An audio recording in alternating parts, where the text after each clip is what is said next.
और अगर रमेश भिदोड़ी दोबारा से ऐसा कोई बयान देते हैं तो ये भी माना जा रहा है कि रमेश भिदोड़ी का जो टिकट है वो कालकाजी सीट से काटा जा सकता है और उनको पार्टी से भी बाहर का रास्ता दिखाया जा सकता है। जिस तरह मौजूदा मुख्यमंत्री के तौर पर चुनाव में जा रही हैं वो अपने आप में बताने के लिए काफ़ी है कि उनके साथ में काफ़ी ज़्यादा लोगों की सिंपैथी है, महिलाओं की सिंपैथी। आपने देखा कि आम आदमी पार्टी के 3-4 नेता जेलों में बंद रहे, लेकिन उसके बावजूद भी जब जेलों से बाहर आते हैं ये कहते हुए दिखाई पड़ते हैं कि बीजेपी ने साजिश तो बहुत की, लेकिन उसके बावजूद भी दिल्ली में उनके खिलाफ एक माहौल तैयार। लेकिन जो बयानबाजी उनकी हो रही है वो यहाँ पर बीजेपी को नुकसान के अलावा कोई और यहाँ पर जो है फायदा पहुँचाने वाले नहीं है, क्योंकि महिला वोट बैंक को साधने के लिए एक तरफ प्रधानमंत्री नरेंद्र मोदी अपनी तमाम सांसदों, जिसमें कमलजीत सहरावत की बात करें, बांसुरी स्वराज की बात करें, इनके सहारे जो है एक माहौल बनाने की तैयारी कर रहे हैं। और दूसरी तरफ रमेश भिदोड़ी जैसे नेता,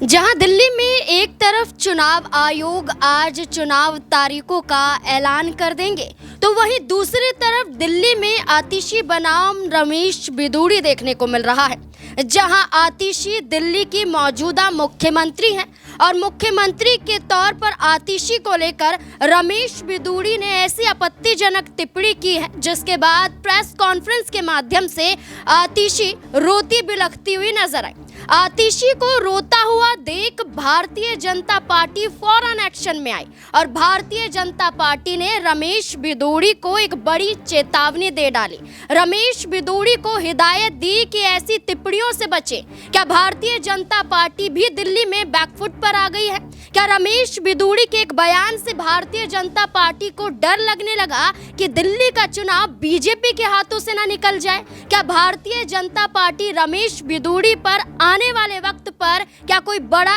एक्शन लेती हुई नजर आएंगी? क्या रमेश भिदोड़ी को जिस तरीके से उन्होंने प्रियंका गांधी वाड्रा कांग्रेस पार्टी के सांसद से माफी मांगी थी, क्या आतिशी से भी माफी मांगनी पड़ेगी या फिर चुनाव में हार का मुंह देखना पड़ेगा? रमेश भिदोड़ी के एक बयान से जो बवाल दिल्ली में देखने को मिल रहा है, भारतीय जनता पार्टी पर इसका क्या और असर पड़ता हुआ नजर आएगा? इससे जुड़े हुए कई सवाल हैं। न्यूज रूम में मौजूद हैं अमन सर है मेरे साथ, सवालों का जवाब लेंगे। अमन सर, पहले तो बहुत बहुत स्वागत है। अमन सर, जिस तरीके से हम ये देख रहे हैं कि रमेश भिदोड़ी एक एक करके कई ऐसे बयान देते हैं और विवादों में भी रहते हैं वो अपने बयानों की वजह से, लेकिन मौजूदा मुख्यमंत्री और वो भी महिला चेहरा और इस तरीके की टिप्पणी करना कि बाप बदल लेती हैं, तो क्या लगता है कि जो आतिशी रोती बिलखती हुई नजर आई और बीजेपी फौरन यहाँ पर रमेश भिदोड़ी को चेतावनी देती हुई दिखाई दी है, क्या बीजेपी को डर लगने लगा है? देखिए नाज़मीन, बिल्कुल कल जब तस्वीरें सामने आई जिसमें आतिशी जो मौजूदा मुख्यमंत्री हैं जब वो कल रोई, तो जाहिर बात है कि बीजेपी के अंदर हरकत मचना शुरू हो गई कि भाई कहीं ऐसा ना हो कि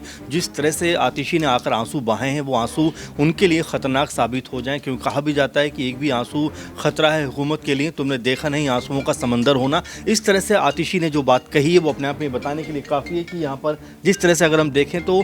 जो कालकाजी का क्षेत्र है ये अपने आप में वो पहले चुनाव जीत चुकी है और इस बार एक बार फिर जिस तरह मौजूदा मुख्यमंत्री के तौर पर चुनाव में जा रही हैं वो अपने आप में बताने के लिए काफ़ी है कि उनके साथ में काफ़ी ज़्यादा लोगों की सिंपैथी है, महिलाओं की सिंपैथी। आपने देखा कि आम आदमी पार्टी के 3-4 नेता जेलों में बंद रहे, लेकिन उसके बावजूद भी जब जेलों से बाहर आते हैं ये कहते हुए दिखाई पड़ते हैं कि बीजेपी ने साजिश तो बहुत की, लेकिन उसके बावजूद भी दिल्ली में उनके खिलाफ एक माहौल तैयार नहीं कर पाई। आज जबकि लगभग ऐसा लग रहा है कि चुनावों की तारीखों का ऐलान नाज़मीन हो जाएगा, लेकिन उसके बावजूद भी अभी तक बीजेपी की तरफ से आप ज़रा देखिए एक भी ऐसी योजना की घोषणा नहीं होती, एक भी ऐसी बात नहीं कही जा सकती, जबकि कांग्रेस पार्टी ने लगभग कह सकते हैं अपने प्रत्याशी उतार दिए हैं और यहाँ पर कल योजना भी उन्होंने प्यारी दीदी के नाम से लॉन्च कर दिया कि 2500 महिलाओं को हम देते हुए नजर आएंगे। लेकिन बीजेपी की जो खामोशी है, जिस तरह से वो अभी तक कह सकते हैं कि कोई भी योजना का अनाउंसमेंट नहीं कर पाए हैं, एक बड़े लेवल पर जो चुनाव की तैयारी होती है वो करते हुए दिखाई नहीं दिए हैं। महीना भर भी चुनावों को लेकर बचाओ, क्योंकि जो खबर है उसके मुताबिक तकरीबन 6 फरवरी के आसपास चुनाव हो सकता है और ऐसे में आप ये मानकर चलिए कि हम आज 7 तारीख में बात कर रहे हैं तो लगभग ये महीना भी नहीं कहा जा सकता, क्योंकि अगर 6 तारीख को चुनाव है, 3 दिन पहले 2 दिन पहले चुनाव प्रचार खत्म हो जाता है, तो ये 27-28 दिन का पूरा मामला है और यहाँ पर बीजेपी की तरफ से अभी तक प्रत्याशियों का भी अनाउंसमेंट नहीं हुआ है। वहीं अगर भारतीय जनता पार्टी ढीली नजर आ रही है दिल्ली में और रमेश भिदोड़ी की तो सीट ही बदल दी जाती है। जाहिर बात है कि रमेश भिदोड़ी पे मैं आ रहा था कि जिस तरह से रमेश भिदोड़ी को अब चुनाव में उतारा गया, देखिए 3 बार से वो तुगलकाबाद से विधायक रह चुके हैं, अच्छी खासी जीत उन्होंने दर्ज की थी हालांकि 2013 में सहीराम पहलवान को उन्होंने हराया था, लेकिन जिस तरह से अब उनको विधानसभा चुनाव में लेकर भी आए हैं तो आखिर सीट बदलने की ज़रूरत क्या आन पड़ गई, ये अपने आप बड़ा सवाल। और देखिए, चुनाव मुद्दों पर लड़ा जाना चाहिए और जिस तरह से बीजेपी ने उनको फटकारा है कि भाई आप आतिशी के खिलाफ व्यक्तिगत टिप्पणी करने से बचिए, इसकी ज़रूरत नहीं है, आप मुद्दों पर बात करें। लेकिन क्या वास्तव में बीजेपी के पास कोई मुद्दा है? कल भी मैं ग्राउंड पे था, लोगों से बात कर रहा था, महिलाओं से बात कर रहा था नाज़मीन। उस समय भी महिलाओं ने कहा कि देखिए, केजरीवाल से नाराज़गी तो है, कई मुद्दों को लेकर उन्होंने बात रखी, चाहे पानी को लेकर हो या तमाम चीज़ों को लेकर बात कही, लेकिन फिर भी उन्होंने कहा कि अगर हमारे पास कोई विकल्प है तो वो अरविंद केजरीवाल, उसके अलावा कोई विकल्प हमारे साथ में नहीं है। तो देखिए, चाहे आप नाराज़ हों या खुश हों, खासकर जो महिलाओं की और कह सकते हैं लोगों की राय है, वो अभी भी अरविंद केजरीवाल के साथ में खड़े हुए हैं, क्योंकि जो अरविंद केजरीवाल ने कहा काफ़ी हद तक वो करके दिखाया। और जो अब बात कह रहे हैं, भले ही कई लोगों का जिक्र यहाँ तक था कि वो 21 दें या ना दें, हम उनके साथ हैं, लेकिन जो उनकी मांगे हैं वो केजरीवाल को पूरा करना चाहिए। और यही बात अगर हम बीजेपी के ऊपर देखें तो देखिए, बीजेपी के ऊपर जो नेता हैं, खासकर रमेश बिधूड़ी की बात करें कि मुद्दा विहीन नजर आ रहा है। और देखिए, आतिशी के खिलाफ बयानबाजी हो या प्रियंका गांधी के खिलाफ बयानबाजी हो, इस तरह की बातों को करके आप थोड़ी देर के लिए चर्चाओं में तो आ जाते हैं, लेकिन उसका वोटों के तौर पर आपको फायदा होता हुआ नजर नहीं आता। उल्टा जिस तरह से कल हमने देखा है कि महिला जोरदार तरीके से कह रही थी कि इस तरह की बात करके कहीं ना कहीं वो महिलाओं को अपने आप से दूर कर रहे हैं, कि जो 68 लाख के आसपास जो महिला वोटर्स यहाँ पे उनको नाराज करते हुए नजर आ रहे हैं। बीजेपी, जैसे मैं पहले भी कह रहा हूँ, कि मुद्दा विहीन नजर आ रही है और ऐसी बातें कर कहीं ना कहीं अपने लिए मुश्किलें बढ़ाते हुए दिखाई पड़ रहे हैं। बिल्कुल, रमेश बिधूड़ी की बात करें तो बयान पर बयान दिए जा रहे हैं, लेकिन सवाल ये आ जाता है कि ज़मीनी हकीकत से कितना जुड़े हुए हैं, जनता की समस्याओं से कितना जुड़े हुए हैं। लेकिन रमेश बिधूड़ी के इस बयान से कुछ नज़र नहीं आता है। अब दिल्ली में महिला वोटर्स की बात करें तो 71 लाख से ज़्यादा दिखाई देता है, और महिलाओं को लेकर इस तरीके की टिप्पणी करना, जबकि चुनाव तारीख का अभी ऐलान नहीं हुआ है, चुनाव आयोग आज तारीख का ऐलान कर देगा। इससे पहले भारतीय जनता पार्टी ने क्या अपने हाथों से महिलाओं का वोट कहीं ना कहीं एक खतरे में डाल दिया है कि उनके हाथों से खिसक जाएगा? कई बड़े सवाल जुड़ जाते हैं कि दिल्ली के चुनाव में बीजेपी जो सत्ता में आने के लिए विवश नजर आ रही है, जो सत्ता में आने के लिए बेकरार नजर आ रही है, वही भारतीय जनता पार्टी खुद ही चूक करती हुई नजर आती है अपने पूर्व सांसद और मौजूदा प्रत्याशी को लेकर। दिनेश मेरे साथ मौजूद है, जानने की कोशिश करेंगे। दिनेश, अचानक से बीजेपी का रमेश बिधूड़ी को चेतावनी देना क्या दर्शाता है कि बीजेपी को इस बात का डर है कि इनकी वजह से चुनाव ना हार जाए, महिला वोटर्स उनके हाथ से ना खिसक जाए? क्या लगता है कि रमेश बिधूड़ी पर और भी कई एक्शन लिए जा सकते हैं? देखिए, न सिर्फ आतिशी सिंह पर, न सिर्फ प्रियंका गांधी पर, बल्कि अरविंद केजरीवाल जो कि आम आदमी पार्टी के राष्ट्रीय संयोजक हैं, दिल्ली के मुख्यमंत्री हैं, उन पर भी यहाँ पर रमेश बिधूड़ी ने जमकर हमला बोला है और उनको दुर्योधन चोर तक कहा है। यानी साफ तौर पर भारतीय जनता पार्टी को कहीं ना कहीं यहाँ पर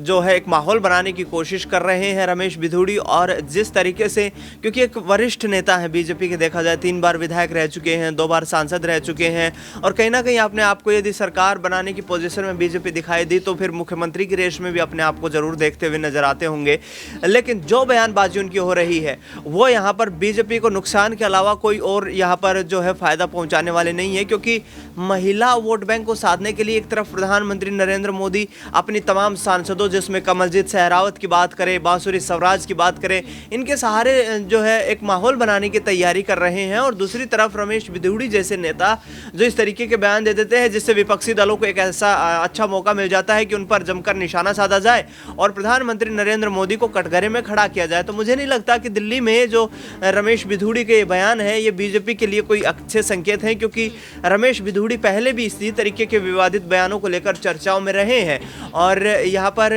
देखना ये दिलचस्प होगा कि अब क्योंकि चुनाव आयोग जल्द ही यहाँ पर जो है तारीखों का ऐलान करने वाला है, और देखना ये होगा कि भारतीय जनता पार्टी यहाँ पर रमेश बिधूड़ी को कालकाजी से अपना कैंडिडेट भी रखती है या फिर उन्हें हटाती है, क्योंकि काफ़ी नाराज़गी इस वक्त संगठन में देखने को मिल रही है। और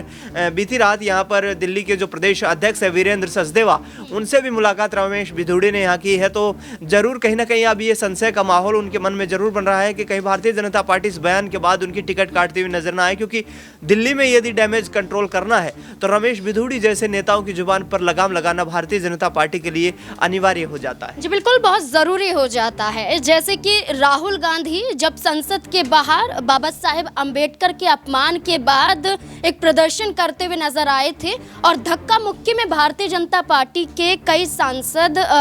चोटिल हो जाते हैं, गिर जाते हैं, चोट लग जाती है और कई महिला सांसद ये भी राहुल गांधी पर आरोप लगाती हुई नजर आई थी कि वो हमारे साथ ऐसे खड़े हुए थे, असहज महसूस करते हुए नजर आ रही थी। कुछ महिला सांसद का बयान सामने भी आया था, लेकिन जब रमेश बिधूड़ी इस तरीके के बयान देते हैं तब असहज नहीं हो जाती भारतीय जनता पार्टी। तब भारतीय जनता पार्टी से किसी भी महिला सांसद या विधायक का कोई भी बयान क्यों नहीं आया? भारतीय जनता पार्टी से सिर्फ चेतावनी दी जाती है, कोई एक्शन क्यों नहीं लिया जाता है? क्या रमेश बिधूड़ी को भी डर है कि बीजेपी ने जो चेतावनी दी है इसके आधार पर कोई बड़ा खेल ना बिगड़ जाए दिल्ली में उनका? क्योंकि जिस तरीके से लोकसभा चुनाव में भी उनका टिकट काटा गया, विधानसभा चुनाव में भी हमने देखा कि सीट बदली गई, अब क्या होगा? वफा मेरे साथ है, जानने की कोशिश करेंगे